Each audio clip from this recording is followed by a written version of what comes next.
Hello, everyone. Good day. I'm your counseling psychologist, Dr. Leung. On July 1st, it is a special day, especially for those from Hong Kong.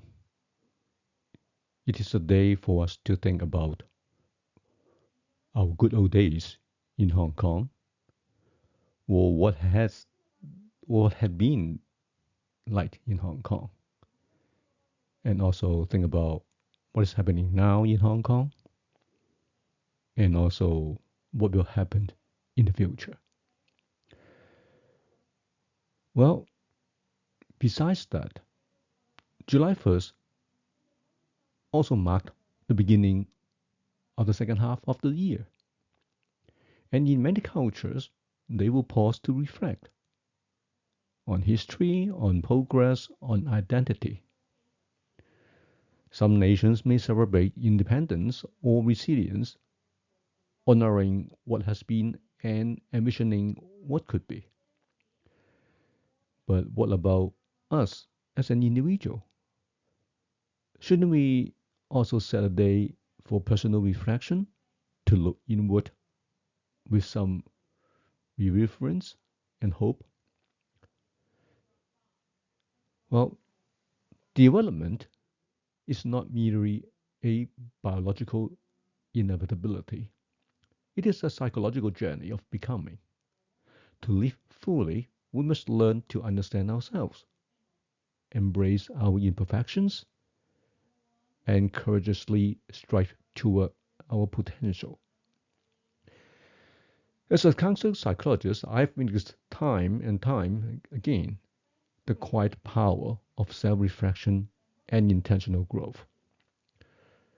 Rooted in the human need for significance and connection, our personal development is often guided by how we perceive ourselves in relation to others and to our own aspirations. Well, I'm going to share with you 7 key principles to cultivate self understanding, encourage resilience, and foster meaningful self improvement, especially for those who seek to grow, not just in capacity, but in character. Well, let's start with the first one.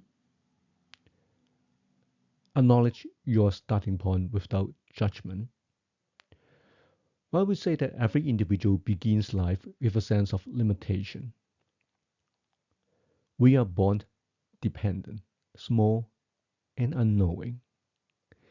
These early feelings of inadequacy are natural, not shameful. They fuel our desire to grow. By recognizing where we are, not where we wish we were, we begin to process of self-honesty. This awareness is not self-criticism, but clarity. Self-understanding begins not with idealization, but with acceptance. So when we were young, we look up on our parents and think that they are giants, they are good, they are wonderful. And we are so small, so tiny, that we would like to be like them. That is good in a sense, because that motivates us to do better and using them as a role model. Of course, you may argue with me that no, not all parents are good, but well, we just put that aside first. When we were a little child, first come to this world, we are so tiny. We feel that we are nothing, we know nothing, and we just want to be better. That is a good motivation or good motivator for us to move forward and grow. Okay, the second key principle is understand the role of striving.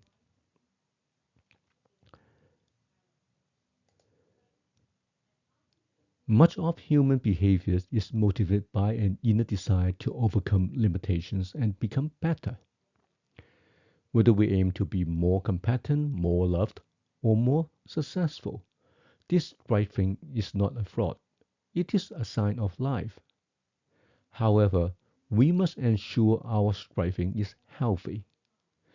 Are we moving out of curiosity, courage, and connection? Or are we driven by fear, comparisons, or a need to prove our worth? The why behind our goals matter deeply.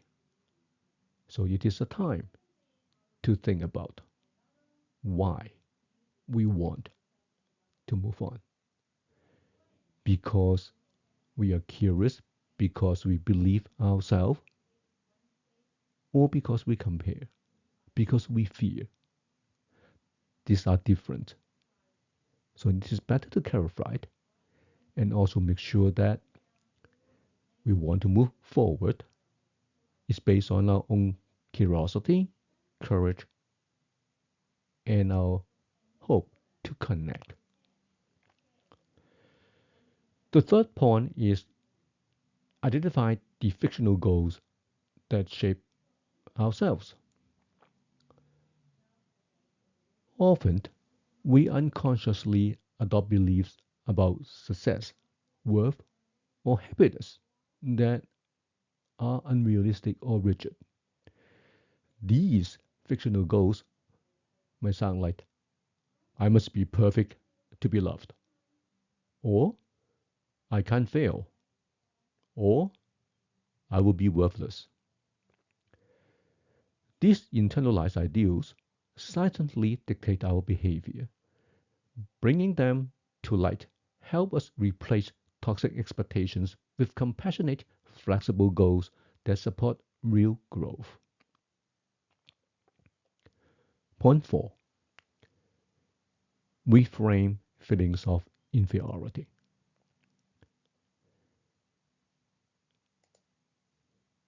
Feeling less than is a universal experience, but it is not a diagnosis. It is the signal. Where we feel inferior, we also find the areas that matter to us.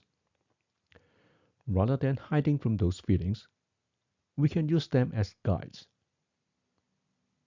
Ask, what should this discomfort reveal about what I value? When understood this way, inferiority becomes a compass, not a prison. Point 5. Cultivate social interest and connection. True self-development never occurs in isolation. Humans are inherently relational. We define ourselves through community, empathy, and contribution. When we shift our focus from self-centered achievement to meaningful connection, we grow in ways that are enduring. Ask yourself daily, how can I be of value to others? In doing so, you will also find your own value. Point 6. Encourage yourself actively. Self-criticism is easy and often automatic. Encouragement, on the other hand, is a skill that must be practiced. Speak to yourself not as a harsh judge, but as a wise mentor. Recognize effort over outcome, growth over perfection. Encourage yourself as you would a friend learning to walk again, not by demanding success, by celebrating courage. Remember, when your child is young learning to walk, you are not forcing your child to walk right away. You encourage them. You feel happy, you smile, you laugh, you praise them when they start to step out the first step. They cannot walk right away. But when they are willing to step out, you are so happy. You are so joyful. And you say, good boy, you hug them, you kiss them. You say, good, well done. Same for a friend who may be an athlete, but after injury, unable to walk, and now start to learn walking again. Again, you will not force your friend to walk right away. You encourage your friend to step out the first step to start to learn walking again. And you feel happy for them when they take that first step out. That is what we should do. We should celebrate courage, not what one can achieve.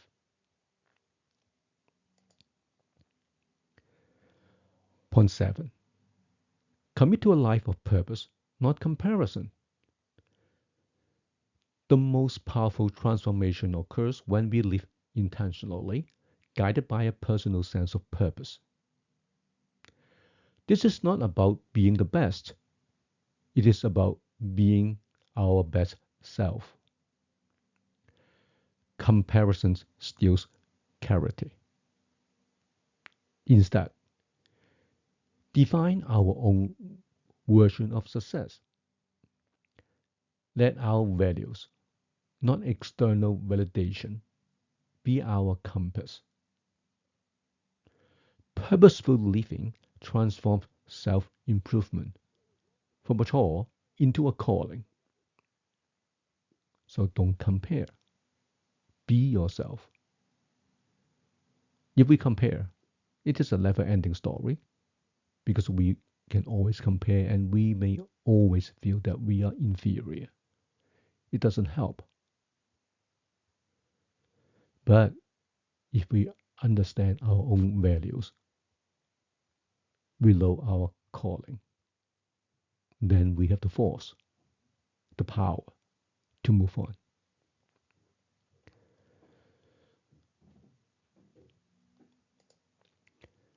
Remember, self-reflection is not a single event.